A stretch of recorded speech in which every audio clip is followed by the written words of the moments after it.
நல்லா களி செய்யணும்னு ஆசை. இன்றைக்கி தான் ஒழுங்காக வந்திருக்குது. அதனால் நான் செய்கிறத வீடியோ எடுக்கலை. இப்போ பார்க்கலாம்.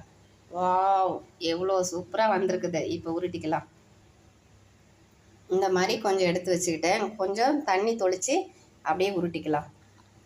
இது பழைய குழம்பு. இதை நம்ம பார்க்க வேணாம். களி சூப்பராக வந்துடுச்சு. நிஜமாலும் களி மாதிரியே வந்துருச்சு. நல்லா வெந்து போச்சு. நல்லா டேஸ்ட்டாகவும் இருக்குது. ஒரு வழியாக இன்றைக்கி தான் நான் களி ஒழுங்காக செஞ்சுருக்கிறேன். இல்லைன்னா கூழ் மாதிரி வரும். நல்லா வந்திருக்குது. குக்கரில் கூட செய்யலை, இந்த சட்டிலே செஞ்சாச்சு. ஒரு உருண்டையை சாப்பிட்டுட்டு ஒரு உருண்டையை தண்ணிக்குள்ளே போட்டு வச்சோமா, தயிர் போட்டு நல்லா கரைச்சி குடிக்கலாம்.